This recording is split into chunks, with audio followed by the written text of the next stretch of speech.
Buenos días, alumnos. Mi nombre es Giovanni Ortiz, su docente y de nuestra asignatura Anatopatología Radiológica, y vamos a realizar la clase de patologías por región anatómica. Entonces, los resultados de aprendizaje son clasificar e identificar lesiones esqueléticas por radiología convencional según su etiología,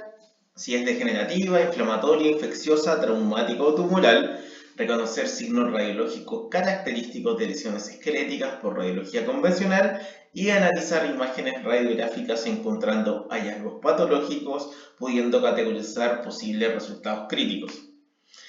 Entonces vamos a definir en primera instancia patogenia, que es parte de la patología que estudia cómo se originan y desarrollan las enfermedades, y etiología, que es el estudio y causa de las enfermedades. Acá vamos a tener este grupo en relación a la naturaleza de estas patologías, ya pueden ser de tipo traumática, degenerativa, tumoral, infecciosa e inflamatoria. Tenemos esta imagen, la vamos a saltar, que ya es la anatomía que ya deberían conocer. Entonces, la primera radiografía es una radiografía de dedo anular lateral, el cual posee una fractura oblicua interarticular de la falange de la articulación interfalángica distal, el cual está asociado a un proceso patológico traumático denominado mallet finger, que es una fractura avulsiva de los extensores de los dedos que mantienen rígida la articulación y la falange distal de nuestros dedos de la mano. Es una manifestación clínica de este tipo de lesiones es el dedo martillo, que es una visualización de la porción distal de la falange en flexión. El mecanismo lesivo de este tipo de patologías está asociado a una compresión axial en relación a una flexión de esta falange. Vamos a la siguiente radiografía. Tenemos una proyección oblicua de metacarpos, en el cual podemos identificar la presencia de un fragmento óseo en la zona de la base del primer metacarpiano, o inclusive dentro de la articulación metacarpofalángica primera, siendo una fractura oblicua interarticular categorizada como una fractura de Bennett, cuyo diagnóstico diferencial está en relación a versus con la siguiente fractura, que en este caso es una proyección mano frontal izquierda, en el cual posee la misma tipo de fractura, pero en este caso conminuta, con una representación del trazado de la fractura en forma de V, que es representativo a la fractura de Rolando. Entonces, la diferencia entre Bennett y Rolando es la cantidad de cuerpos fragmentados, siendo la fractura de Rolando una fractura conminuta, y el mecanismo lesivo está asociado de la misma forma en ambos tipos de lesiones a una flexión o aducción de nuestro pulgar y el mecanismo de energía de transmisión en el eje axial de esta zona. Acá tenemos una radiografía de mano frontal, el cual podemos observar en esta flecha que indica la disrupción de esta cortical y una fractura transversa bastante irregular, que es incompleta debido a que la porción interna de nuestra cortical no se encuentra comprometida, siendo una fractura focalizada o localizada en la porción distal de nuestro quinto metacarpiano, asociada a la fractura del boxeador, cuyo mecanismo lesivo es una contusión o un golpe directo con un objeto inanimado de mayor fuerza que resiste la estructura ósea. Siguiente radiografía es una imagen frontal de muñeca,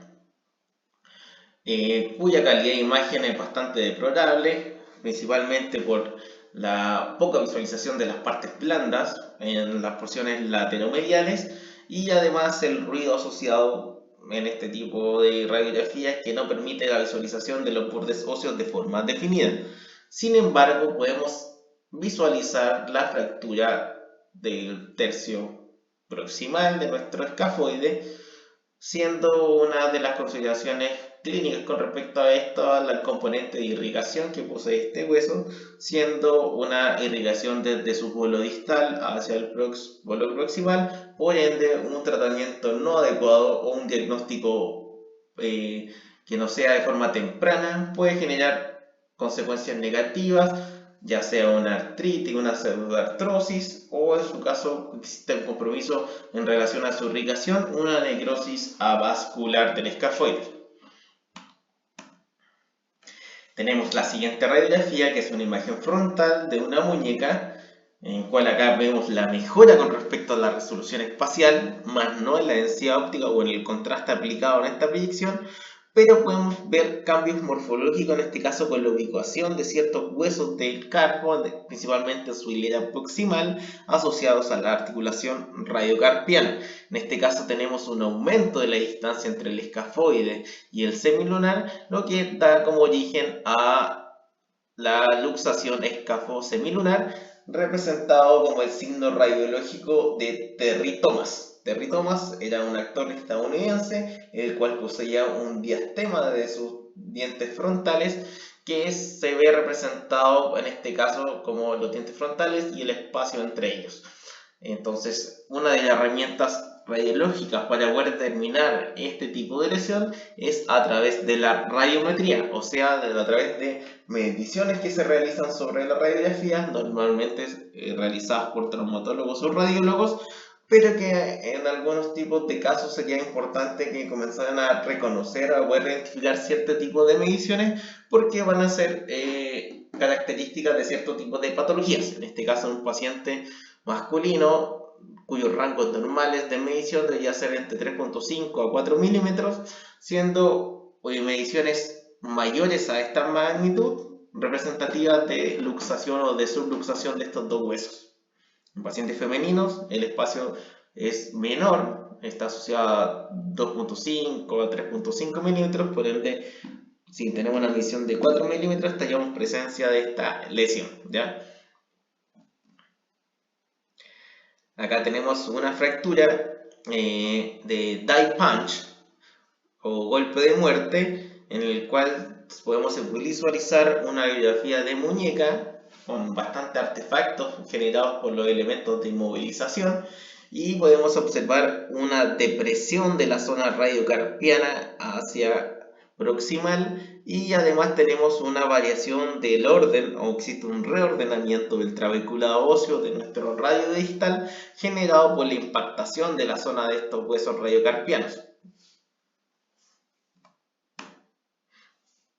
Radiografía de muñeca frontal, el cual posee una fractura oblicua o transversa del proceso estiloide de nuestro radio asociado a un mecanismo de dorsiflexión forzada con una extensión o una desviación ulnar exagerada, lo cual se denomina como fractura del chofer. Esto está asociado a un tipo de lesión asociado a la manivela que se utilizaba en el pasado para generar la conducción de este tipo de automóviles. Entonces, en este caso es una proyección lateral de muñeca, en el cual parte de los criterios de evaluación está la presencia del proceso estiloide o de la porción distal de nuestra ulna sobreproyectada con la porción distal de nuestro radio. Otro de los criterios de evaluación es poder identificar la sombra, signo de un patito. En este caso sería la porción anterior de nuestra escafoide, la cabeza y el pico del pato, nuestro cuerpo del semilunar, el cuerpito del pato, y por último el dorso y colita serían partes de nuestro hueso piramidal, y que en una fractura avulsiva generada por un movimiento de flexión palmar podría generar la avulsión, que se denomina como signo radiológico popping duck, como un pato teniendo una S, y esa S sería nuestro fragmento cuerpo libre generado por la avulsión de esos ligamentos. Nuevamente tenemos una imagen lateral de muñeca, en el cual se ve artefactos en su porción ventral y dorsal generados por una pérdida de la relación con respecto al haz de irradiación con respecto a la totalidad del receptor de imagen, y además vemos que el componente del cuerpo del patito está completamente ajeno con respecto a su posición normal, que sería la articulación radiocarpiana. En este caso tiene una posición verticalizada y desplazado hacia anterior. Este signo radiológico se denomina como signo de la taza caída, siendo la taza nuestro semilunar. Entonces, tenemos nueva predicción, en este caso una predicción oblicua o lateral. Va a depender de la porción de donde se evalúe. Si se evalúa entre el radio y una distal, tiene más aspecto de lateral. Si se evalúa en la porción más distal, o sea, los metacarpos, tiene una oblicuidad en relación a la visualización del escafoide de nuestro trapecio. Tenemos un campo de irradiación bastante extendido y eso está generado principalmente por el grado de deformidad que posee la mano del paciente. En este caso podemos observar una radiografía de radio distal, una fractura de radio distal oblicua intraarticular con desplazamiento del fragmento distal hacia ventral, categorizada como una fractura de Barton ventral, que podría ser uno de los diagnósticos diferenciales en relación a la fractura de Smith y a su vez Barton dorsal, parte de un diagnóstico diferencial con respecto a la fractura de Coles. Entonces, esta es una fractura de Coles. Se dan cuenta que existe la deformidad en nuestra extremidad distal, y esta predicción fue tomada con un posicionamiento de mano frontal, o sea, el paciente estaba apoyando la mano en una superficie y en este caso se colocó un receptor de forma lateralizada que estaba paralelo con respecto al haz primario, o sea, nuestro tubo estaba de forma horizontal para conseguir la visualización lateral para poder evidenciar esta fractura extraarticular con desplazamiento del fragmento distal hacia dorsal. Tenemos una proyección de muñeca frontal con un contraste bastante paupérrimo, en el cual la cantidad de grises que se entregan son bastante similares con respecto al tejido óseo y el tejido blando, inclusive el tejido subcutáneo graso, pero podemos ver representada una lesión de Salter-Harris tipo 2, en el cual afecta una disrupción de la porción de nuestra cortical, de nuestra diáfisis o epífisis con respecto a la superposición de esta lesión con respecto a nuestra fisis o placa eficiaria. Acá tenemos una proyección especial de escafoide con una angulación en este caso de 30 grados. Se pueden dar cuenta que existe una elongación exagerada del escafoide generada por la desviación ulnar y por este tipo de angulación. Se dan cuenta como la angulación está tan exagerada, generamos una distorsión geométrica de elongación de esta zona para poder visualizar el polo proximal. Si se dan cuenta, existe un aspecto de radiolucencia asociado a una fractura traumática anterior. En este caso es la manifestación de la necrosis avascular de nuestro escafoide y es representado por un aspecto radiolúcido debido a que el tejido óseo que estaba en esta zona ya fue bastante descompuesto por la porción necrosada, siendo la necrosis un componente acuoso que genera una baja atenuación de nuestros fotones representado en ese tipo de gris. La siguiente proyección es una imagen de muñeca oblicua, el cual observamos en su zona central del semilunar una radiolucidez de borde bastante definido, quizás con un componente heterogéneo en su porción central, asociado a un proceso de necrosis avascular. En este caso, para el semilunar es un proceso, podría ser traumático o no, y se comporta o se define como una enfermedad de Kienbrock. Normalmente la predicción frontal es la que entrega mayor información, pero esta oblicuidad también es un indicativo de poder representar este tipo de patología de forma visual. Acá tenemos una radiografía frontal de nuestra mano. Vemos si existe una completa interacción de los fotones con respecto a la estructura, el cual representa un gris continuo. Vemos algunos signos radiológicos de interés con respecto a la patología. En este caso podemos observar las esclerosis subcondrales de la mayoría de las articulaciones. Vemos una subluxación hacia medial de nuestra falange intermedia del segundo dedo. pero el hallazgo principal y cuál fue el motivo de consulta de este paciente es la deformidad que posee en la base del pivo metacarpiano asociado a un proceso degenerativo como es esta risartrosis. Se dan cuenta, existe una disrupción completa de nuestra articulación, una esclerosis de toda la zona, por ende una deformidad, una mayor cantidad de dolor y la esclerosis subcondral con la disminución del espacio que aquí está completamente colapsado. Acá tenemos una radiografía frontal de muñeca, en el cual podemos observar un aspecto generalizado con respecto a la disminución de la atenuación de la estructura ósea, principalmente asociado a un proceso metabólico o por el paso del tiempo degenerativo, en el cual posee una baja absorción del calcio con respecto a la estructura ósea, se van a ver desmineralizados, van a estar completamente relacionados al género del paciente y a sus hábitos en relación al uso de ciertos tipos de medicamentos, ya sean corticoides, al uso o consumo de tabaquismo en exceso, o consumo de tabaco y de algún tipo de gaseosa, generando esta mala absorción del calcio,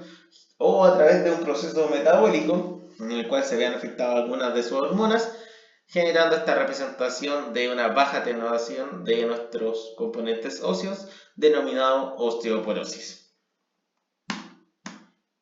Acá tenemos una predicción Norgard que está cortada, pero que permite evidenciar los distintos tipos de lesiones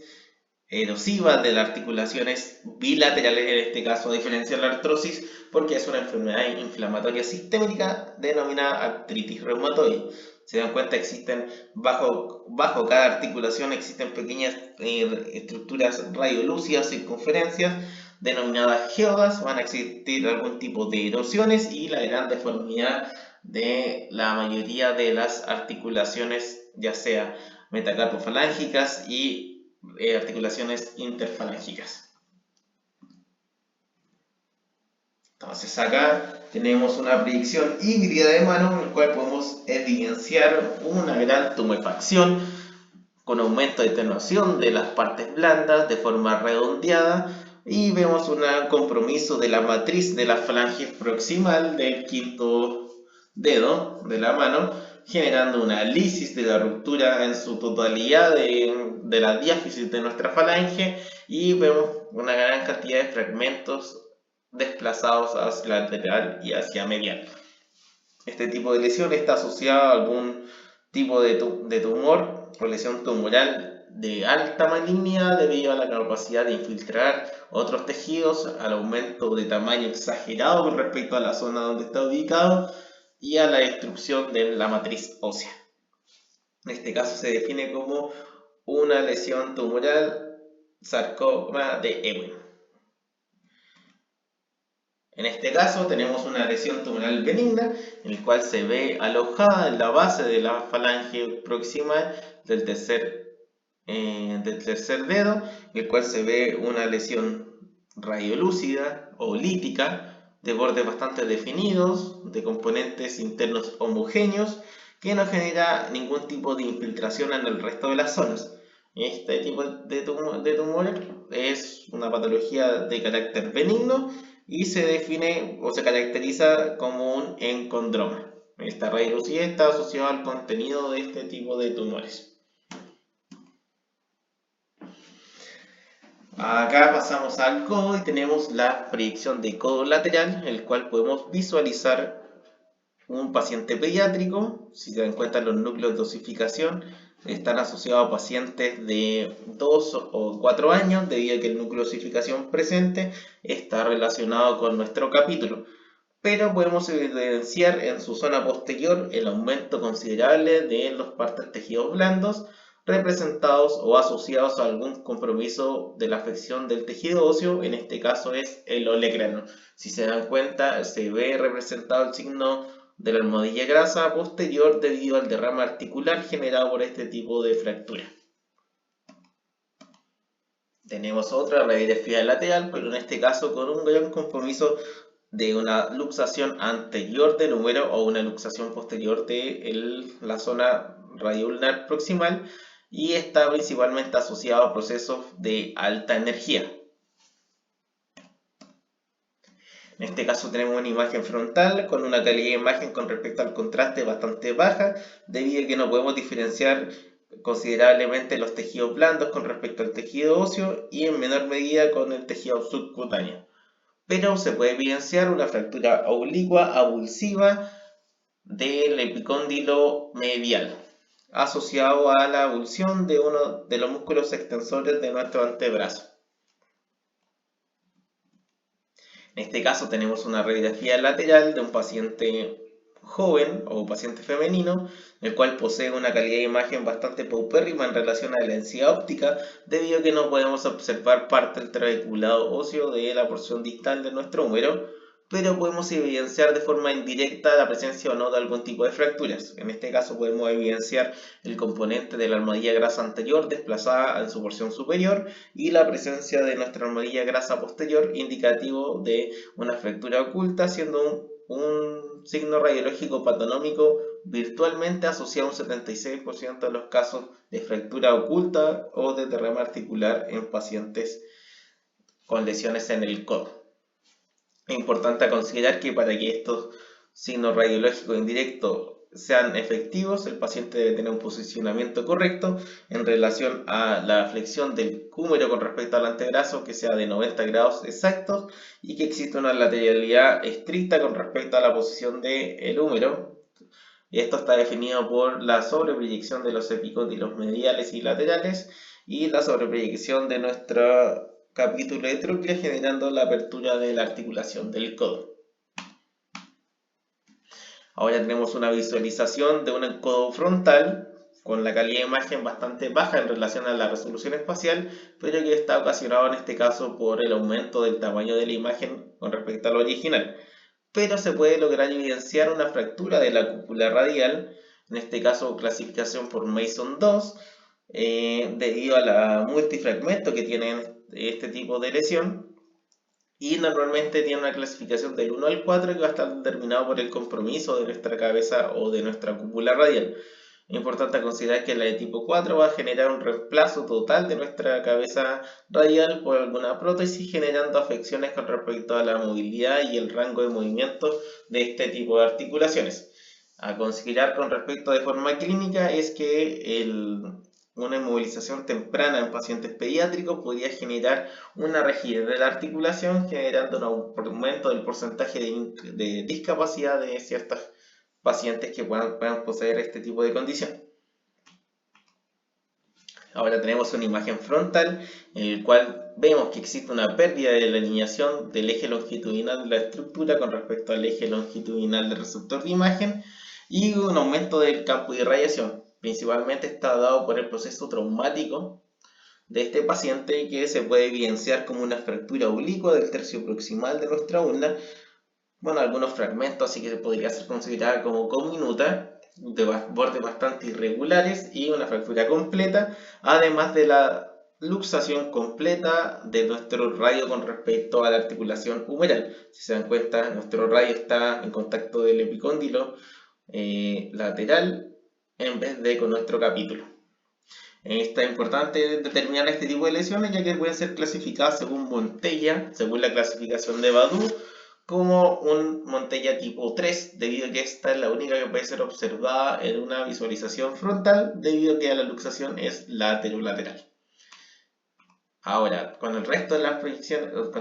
fracturas de Montella pueden ser visualizadas en una imagen lateral, en este caso un codo lateral de trauma,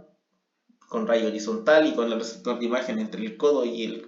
en la zona costal del paciente, y se puede ver representado con una fractura de la ulna, ya en el tercio de nuestro proximal de la ulna y llegando casi a su diáfisis, una fractura completamente comminuta, irregular, bastante compleja, además de la luxación en su porción anterior del radio. Vemos esta porción de artefactos y esto tiene relación con la poca congruencia de la caja colimadora con respecto a la posición del receptor de imagen.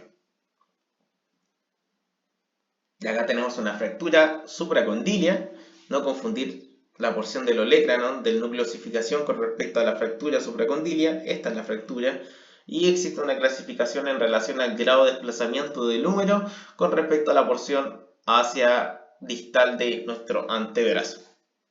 Bueno, la calidad es bastante baja y la penetración tampoco es la suficiente, debido a que genera un aumento de atenuación con respecto a las partes blandas. En este caso ya tenemos una radiografía de mayor calidad con respecto a la calidad de imagen, bueno, no con el posicionamiento, debido a que la flexión del húmero con respecto al codo no se logra, pero podemos presenciar el aumento de la atenuación de los fotones en la porción dorsal de nuestra ulna, asociado a una calcinosis tumoral, ¿ya? Lo importante de esto es identificar el gran grado de extensión y que no afecta a la estructura ósea, o sea, no va a existir ningún tipo de infiltración con respecto a la matriz del componente óseo de nuestra ulna. Ahora, en este tipo de radiografía son análogas debido al filtro que poseen y podemos identificar un aumento en la atenuación también de las partes blandas, pero en este caso más focalizado, a diferencia de la patología anterior. En este caso es una calcitomatosis sinovial, el cual se define como un aumento en la atenuación debido a procesos cálcicos asociados a componentes de tendones. En este caso, con diferencia con la anterior, es el grado de extensión y la focalidad de este aumento de atenuación en signo de nube. Ahora tenemos una imagen frontal en foco con respecto a nuestro codo. Si se dan cuenta, nosotros anteriormente habíamos visualizado una fractura avulsiva de nuestro epicóndilo medial, pero en este caso es una entesopatía cálcica, o sea, esto es una patología inflamatoria de larga data que va a generar que este proceso inflamatorio continuo desencadene una calcificación de esta zona. ¿Cuál es el diagnóstico diferencial o la forma de poder diferenciar estas dos zonas con respecto a una fractura avulsiva de los extensores de nuestro antebrazo con respecto a una entesopatía cálcica? Es determinar los bordes regulares de nuestra región o cuerpo libre. En este caso, si el paciente demuestra en el cuerpo libre una disminución o una nula esclerosis de la zona, bordes irregulares y poca definición de los bordes, está asociado a algún tipo de lesión traumática. Ahora, si los bordes están bien definidos, esclerosados, se puede hablar de una entesopatía cálcica. De otra forma de poder identificar esta zona está en relación al mecanismo lesivo y a la temporalidad de la lesión. Por último, la proyección de codo lateral, en el cual podemos evaluar la radiografía lateral con un pequeño artefacto en la esquina de esta, también por una pérdida de la congruencia con respecto a la alineación del receptor de imagen en relación a la caja de colimación, pero vemos un aumento considerable de la atenuación de la porción del húmero distal y de la radioulna proximal, sobre todo en la porción subcondylar con respecto a la articulación. Vemos la posición de excrescencias óseas en la apófisis coronoide y en la porción troquiliar de nuestro húmero, y vemos una disminución del espacio articular con respecto a la articulación del codo, pudiendo ser definida esta imagen como un codo con artrosis. Entonces acá tenemos una visualización de un hombro AP verdadero debido a la oblicuidad que posee nuestros arcos costales y pues la representación en un solo plano del borde glenoideo anterior con el borde glenoideo posterior. A pesar de que no se genera la expedición completa del espacio subacromial, vemos la disminución del espacio articular asociado a una necrosis avascular de nuestro cabeza humeral. Entonces acá tenemos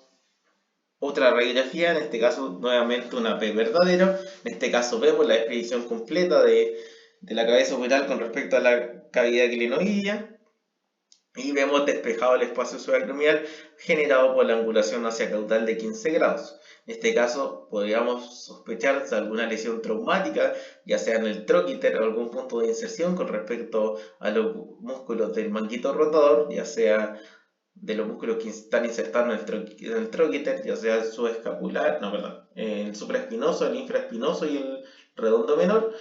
pero en este caso es una calcificación generada por una entesopatía cálcica. Ahora, con respecto al caso anterior, acá sí vemos una fractura de nuestro troquiter en Una podría haber sido una fractura abulsiva generada por el componente muscular del manguito rotador o por algún tipo de contusión directa o asociado a alguna rotación externa. Entonces acá se puede diferenciar en que el fragmento está en relación al resto de la cabeza humeral. Acá tenemos una fractura típica de nuestro húmero debido al reparo anatómico denominado cuello quirúrgico, que es la porción más lábil o con mayor presencia de fracturas en esta zona. Entonces tenemos una fractura transversal irregular con un pequeño desplazamiento hacia anterior. Entonces acá podemos observar una imagen generalizada de nuestro hombro, probablemente por una radiografía por un dolor difuso de alta magnitud, y en este caso nosotros podemos identificar una lesión traumática. Es importante conocer los signos radiológicos porque algunas patologías no van a ser tan evidentes con respecto a su manifestación. Pero al momento de generar conocimiento, de poder reconocer, podemos darnos cuenta que este húmero tiene la forma de una bombilla de luz, lo que está asociado a luxaciones posteriores. Entonces el paciente está en presencia de una luxación posterior de su hombro izquierdo. Son luxaciones bastante infrecuentes, están asociados a lesiones de McLaughlin y de antibancar óseo, y son tan infrecuentes debido al componente muscular y óseo que está en el dorso de nuestro hombro. Bueno, acá tenemos una imagen de hombro AP verdadero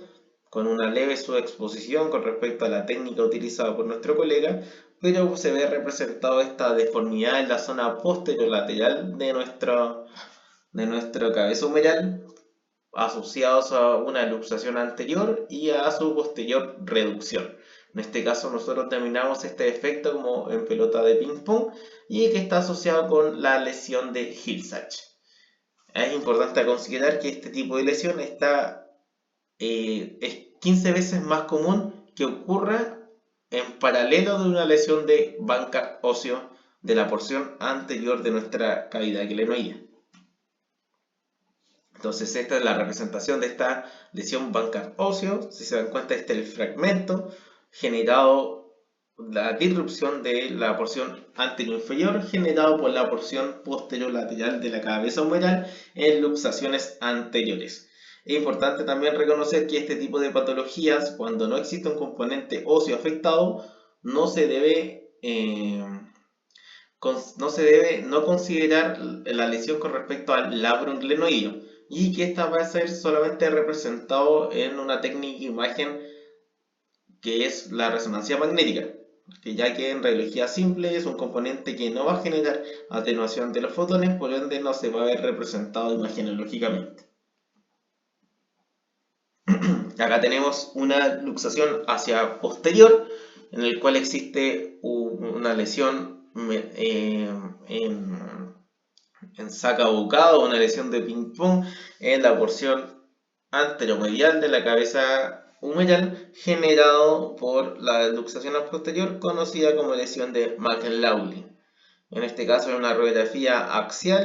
axilar, superaxilar, que se ve representada con un desplazamiento hacia posterior, debido a que esta es la apófisis coracoide y esta es nuestra acromia, y además la lesión en la apófisis glenoidea y en la cabeza humeral.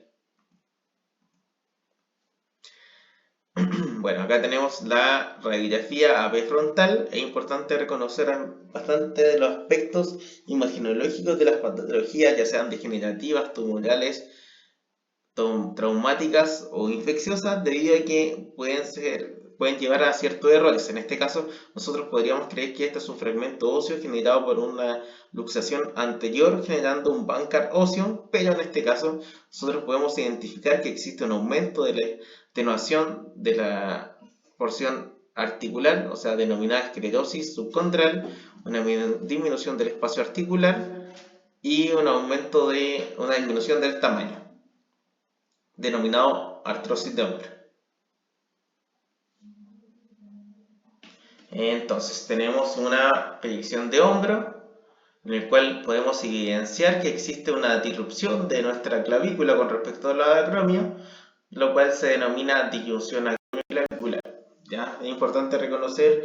que existen también mediciones que estas no pueden superar los 3 milímetros y que esta distancia coraco-clavicular no puede superar entre 11 a 13 milímetros, siendo un aumento de 3 milímetros entre la distancia de un paciente del lado contralateral sano con respecto al lado afectado,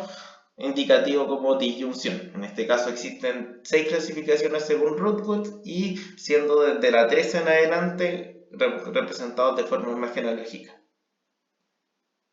Por último, tenemos una radiografía comparativa de acromioclavicular en la cual podemos ver una diferencia con respecto a los espacios acromioclaviculares y coracoclaviculares, generando el aspecto del signo de la tecla de forma clínica. Se ve representado por la elevación de nuestra clavícula en su porción distal. Entonces podría ser una disyunción de acromioclavicular tipo 3.